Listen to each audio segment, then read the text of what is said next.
मैं विवेक एक बार फिर से अपनी YouTube channel stock trading technique पर आपका हार्दिक स्वागत करता हूं। दोस्तों, निफ्टी ने ऑल टाइम हाई दिखाने के बाद छोटी सी एक करेक्शन दिखा के हम ये कह सकते हैं फ्लैट टू पॉजिटिव क्लोज हुई।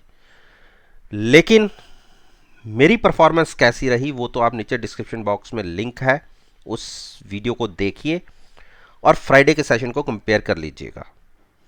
बाकी 8 तारीख के लिए क्या पॉसिबिलिटीज़ बनती हैं निफ्टी, बैंक निफ्टी और कुछ फाइनेंशियल सेक्टर स्टॉक्स में, एक बार उसको डिस्कस करते हैं।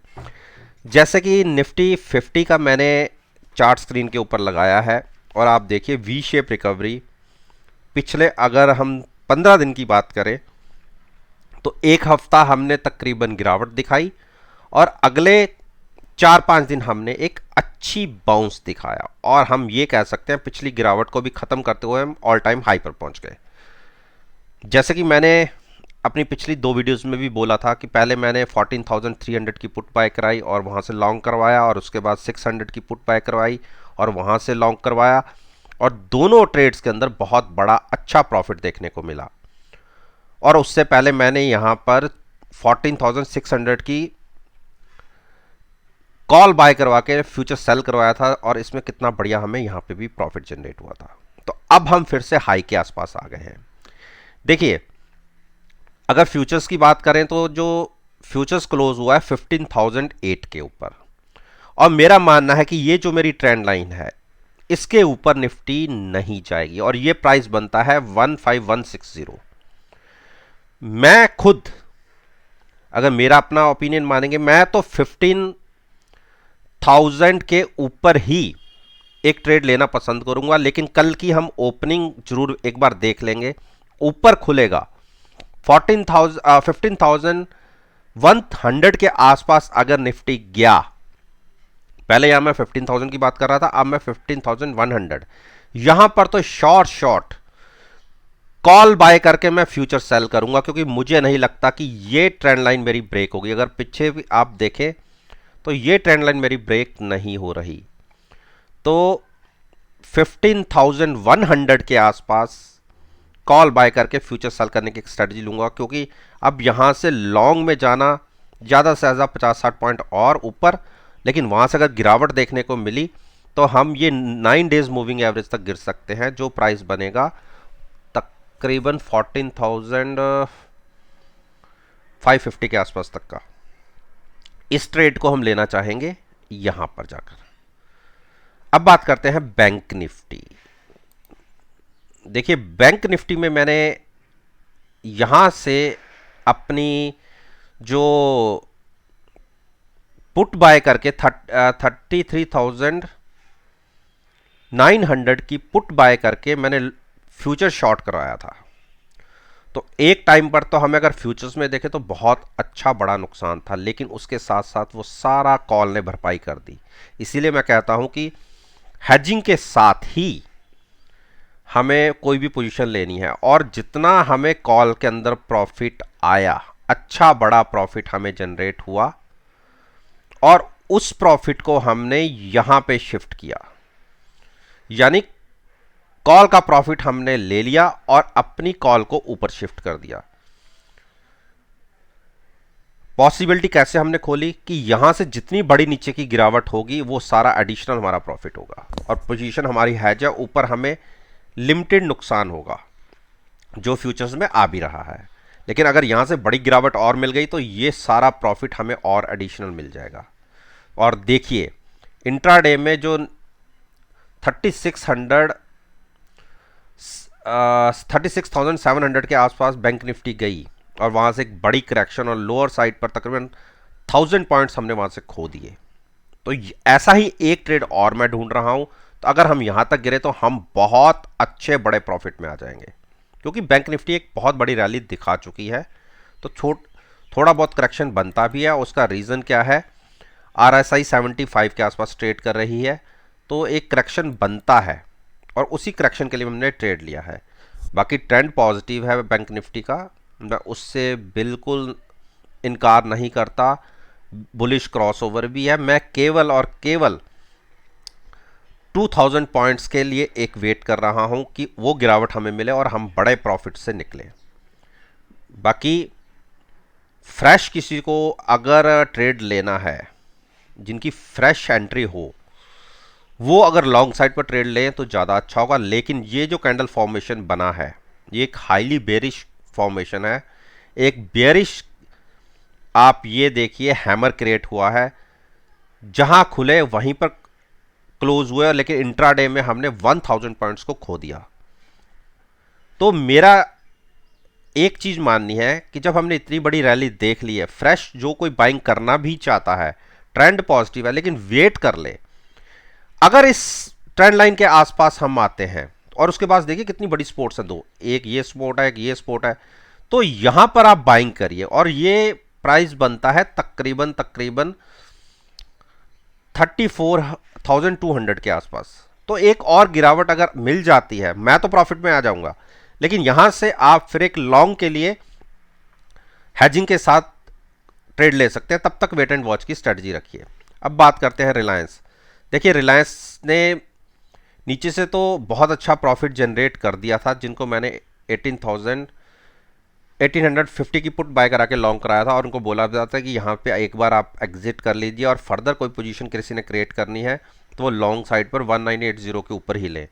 शॉर्ट अभी बनती नहीं है तो शॉर्ट को अवॉइड कीजिए। लॉन्ग के लिए भी 1980 के ऊपर की क्लोजिंग का वेट कीजिए। H D F C bank ने एक अच्छी क्लोजिंग दिखाई है 2 दिन कंसोलिडेशन के बाद, और मैंने वेट एंड वॉच की स्ट्रेटजी रखी थी। एक हायर साइड पर क्लोज लग गया है, 1640 के टारगेट मैंने कहे थे, लेकिन जिनकी पोजीशन नीचे से थी और जिन्होंने नई बनानी थी उनके लिए होल्ड करने के लिए बोला था। अब एक बार जिनकी पोजीशन नीचे से 1460 के आसपास से बाइंग की चल रही थी, उनको मेरा मानना है कि वो अपना प्रॉफिट लेके एग्जिट हो जाए। शॉर्ट की अभी मत सोचिएगा।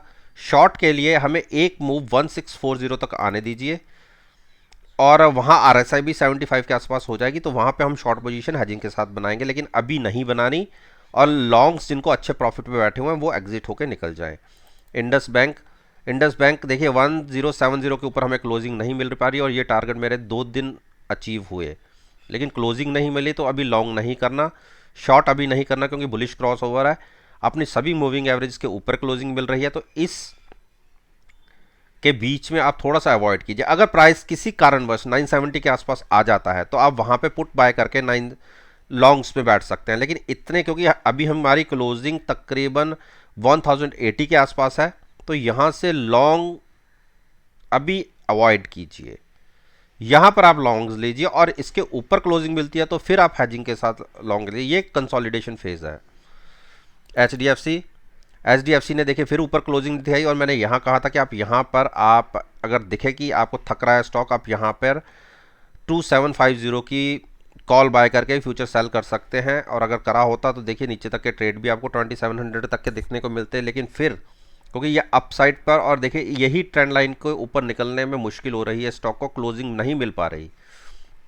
इसके ऊपर क्लोजिंग आने पर आपको लॉन्ग रहना है हैजिंग के साथ, और नीचे आप कॉल बाय करके फ्यूचर सेल करने की एक स्ट्रेटजी बना सकते हैं। अगर नीचे कल ओपन होते हैं तो हाफ एंड आवर देखिएगा, ये वाली आप कॉल खरीदिए 2750 की, शॉर्ट पोजीशन ले सकते हैं।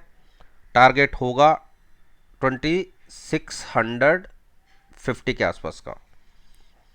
कोटक महिंद्रा बैंक को अब आप लॉन्ग कर सकते हैं। देखिए इसने ऊपर 1940 की सपोर्ट और रेजिस्टेंस ब्रेक करके ऊपर क्लोजिंग दी है, तो थोड़ा सा लंबा आप ऑप्शन बाय कीजिएगा। 1940 की पुट बाय करके आप फ्यूचर्स को लॉन्ग करने की एक स्ट्रेटजी क्रिएट कर सकते हैं, लेकिन ऊपर ओपन और कंटिन्यूस हाफ एंड आवर ऊपर बना रहे तो 2040 के टारगेट, और फिर कोटक का ऑल टाइम हाई भी ब्रेक होगा। एक अच्छा रनअप नीचे से हम दिखा चुके हैं केवल 4 दिन के अंदर। 1700 से 1975 तक के टारगेट, 275 पॉइंट्स का एक अप जंप हम देख चुके हैं। तो यहाँ तो शॉर्ट भी ट्रैप थे, लेकिन अब यहाँ से लॉन्ग बनाई जा सकती है, लेकिन अपनी पोजीशन को हैजिंग के साथ ही लॉन्ग रखिएगा। लॉन्ग कैसे लेंगे? 1940 की पुट बाय करके फ्यूचर्स को बाइंग करेंगे, तो आपकी नीचे की तरफ गिरावट पर आप काफ़ी हद तक आप सेफ रहेंगे, काफ़ी हद तक का मतलब लिमिटेड रिस्क होगा जो आप ऑप्शन बाय करेंगे। लेकिन अगर ये ऊपर भागता गया तो ये सारा आपका प्रॉफिट होगा। आईसीआईसीआई बैंक एक कंसोलिडेशन फेज में है और 600 की पुट के साथ मैंने लॉन्ग करवाया है, तो आप लॉन्ग रह सकते हैं। और 650 के टारगेट्स तो मैंने बोले भी थे, और जो नीचे से यहाँ से प्रॉफिट में बैठे हुए हैं 535 के आसपास से, वो एग्जिट हो जाए अपना प्रॉफिट लेके। और फर्दर जिन्होंने, क्योंकि उनको अच्छा प्रॉफिट आ रहा है, मैं नहीं जानता कि अगर किसी गिरावट हुई भी, अगर सपोज 595 तक भी स्टॉक गिर गया तो आपका आधा प्रॉफिट वॉश आउट हो जाएगा। लेकिन जिनको नई पोजीशन लेनी है वो भी स्टॉप आप 6-1 थोड़ा सा अपना जो पुट का ऊपर शिफ्ट कर ले, 610 की पुट बाय करके आप लॉन्ग्स में बैठ सकते हैं। एक्सिस बैंक 730 के आसपास की कॉल बाय करके मैंने फ्यूचर सेल करवाया था और उस हिसाब से तो एक ट्रेड मिला, लेकिन उतना बड़ा अभी प्रॉफिट हमें जनरेट नहीं हो रहा जितना हमें उम्मीद थी। तो एक बार मुझे लगता है कि स्टॉक 710 के आसपास तक आ सकता है, वहां हम अपना प्रॉफिट लेके एग्जिट होंगे। लॉन्ग्स को अवॉइड कीजिए, शॉर्ट पोजीशन मैंने बोली हुई है पहले भी। और एसबीआई में मैंने, देखिए एसबीआई में मैंने आपको बोला था कि अपनी प्रॉफिट लेके एग्जिट हो जाइएगा, लेकिन इस स्टॉक को हमने शॉर्ट नहीं करना, क्योंकि गवर्नमेंट ऑफ इंडिया कुछ भी स्टेटमेंट दे देती हैं तो सबसे पहले पीएसयू स्टॉक्स रिएक्ट करते हैं। तो लॉन्ग्स हमने अवॉइड की थी और नीचे से जिनका प्रॉफिट था उनको मैंने बोला था कि आप एग्जिट हो जाइए, लेकिन वहाँ से भी एक अच्छा जंप 15% तक का सर्किट ऊपर देखने को मिला।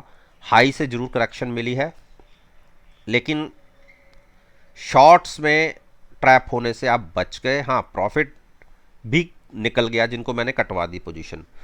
तो अब यहाँ से क्या हो सकता है, देखिए ये जो स्टेट बैंक ने इतना बड़ा गैप बना दिया है, तो ये गैप भी पहले तो फिल होगा। एक बार ये स्टॉक नीचे की तरफ 360 तक आ सकता है।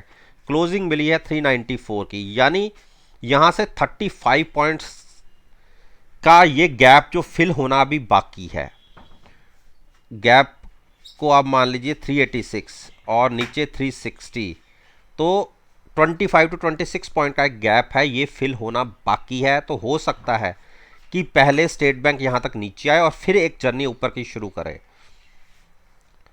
तो अगर 400 के आसपास अब ये स्टॉक जाता, देखिए काफी बड़ा एक रनअप देखा जा चुका है, अगर 400 के आसपास आपको ट्रेड होता दिखता है तो आप 400 की कॉल बाय करके फ्यूचर सेल करने की एक स्ट्रेटजी ले सकते हैं, जिसमें ऊपर की तरफ एक मिनिमम रिस्क है जो आप ऑप्शन बाय करेंगे, और प्रॉफिट का घर इतना ज़्यादा है कि अगर जितना ये स्टॉक नीचे टूटेगा, अगर ये 24-25 रुपए भी टूट गया तो आप बहुत बड़े प्रॉफिट में आ जाएंगे।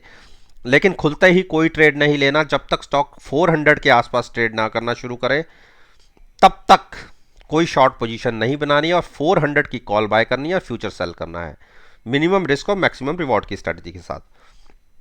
तो दोस्तों, ये मैंने बैंक निफ्टी और बैंक निफ्टी के जो अच्छे सेक्टर, अच्छे स्टॉक्स हैं, उसके ऊपर मैंने अपना ओपिनियन आपके साथ शेयर किया है। और मेरा मानना है कि अगर मेरी इस वीडियो को आप कल के ट्रेडिंग सेशन के साथ एनालाइज करेंगे, यकीन मानिएगा आपको बहुत अच्छे पॉजिटिव रिजल्ट्स देखने को मिलेंगे।